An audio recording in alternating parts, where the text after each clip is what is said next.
माँ पर और पिता पर कुछ पंक्तियां आपके बीच निवेदित करता हूं।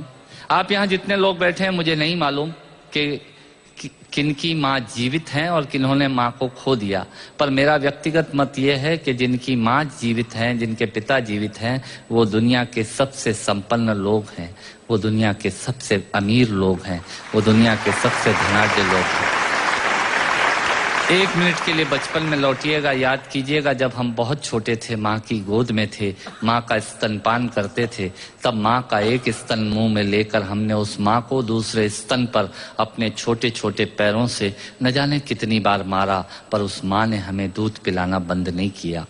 मित्रों, लात खाकर भोजन देने की शक्ति उस परमपिता परमेश्वर ने दुनिया में यदि किसी को दी है, वो सिर्फ माँ को दी है। माँ के अलावा ताकत किसी के पास नहीं है। और माँ की वंदना में कविता पढ़ता हूँ। याद कीजिएगा उन दिनों में जब हम चौके में, रसोई में बैठकर खाना खाया करते थे और माँ खाना बनाती थी। उस वक्त थाली पर बैठकर हमने जब भी इधर उधर देखा, वो माँ समझ गई और उसने नमक का डब्बा हमारी तरफ सरका दिया। हमारे बिना बोले को समझने वाली वो माँ, जब हम उसे खो देते हैं, वो माँ हमें बहुत याद आती है। वो माँ जो हमारे परीक्षा देते जाते वक्त दही की कटोरी लेकर शगुन बनकर आकर खड़ी हो जाती थी, उसे हम खो देते हैं। वो माँ हमें बहुत याद आती है। रमेश सोज की 4 पंक्तियां माननीय नेताजी यहाँ बैठे हैं, मैं पढ़ता हूँ। मुझे अच्छी लगती है कि बहुत रोते हैं लेकिन दामन हमारा नम नहीं होता, इन आंखों के बरसने का कोई मौसम नहीं होता, मैं अपने दुश्मनों के बीच भी महफूज रहता हूँ, मेरी माँ की दुआओं का खजाना कम नहीं। स्वामीनाथ पांडे की 3 पंक्तियां सुनाता हूँ। स्वामीनाथ पांडे ने 3 पंक्तियों का उपन्यास लिखा। अमिताभ जी बैठे हैं, जया जी बैठी हैं।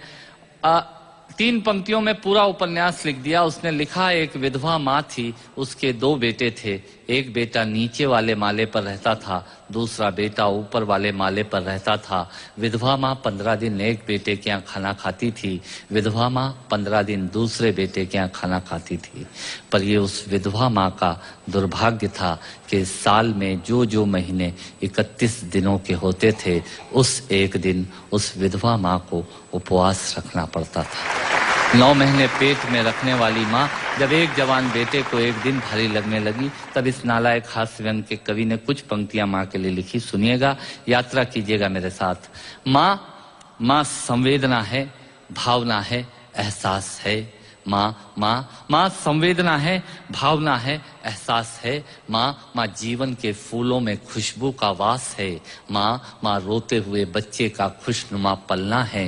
माँ मरुथल में नदी या मीठा सा झरना है। माँ मरुथल में नदी या मीठा सा झरना है। माँ लोरी है, गीत है, प्यारी सी थाप है।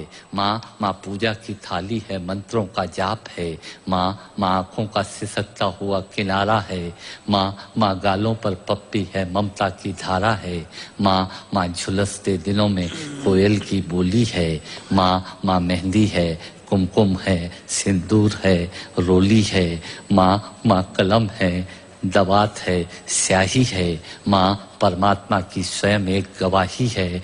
माँ त्याग है, तपस्या है, सेवा है। माँ फूंक से ठंडा किया हुआ कलेवा है। माँ अनुष्ठान है, साधना है, जीवन का हवन है। माँ जिंदगी के मोहल्ले में आत्मा का भवन है। माँ चूड़ी वाले हाथों के मजबूत कंधों का नाम है। माँ काशी है, काबा है और चारों धाम है। माँ चिंता है, याद है, हिचकी है। माँ बच्चे की चोट पर सिसकी है। माँ चूल्हा, धुआं, रोटी और हाथों का छाला है। माँ जिंदगी की कड़वाहट में अमृत का प्याला है। माँ पृथ्वी है, जगत है, धूरी है। माँ बिना इस सृष्टि की कल्पना अधूरी है। तो माँ की ये कथा अनादि है, ये अध्याय नहीं है, और माँ का जीवन में कोई पर्याय नहीं, और माँ का जीवन में कोई पर्याय नहीं है। तो माँ का महत्व दुनिया में कम हो नहीं सकता, और माँ जैसा दुनिया में कुछ हो नहीं सकता। माँ जैसा दुनिया में कुछ हो नहीं सकता। तो मैं कविता की ये पंक्तियां माँ के नाम करता हूँ। मैं दुनिया की सब माताओं को प्रणाम करता हूँ।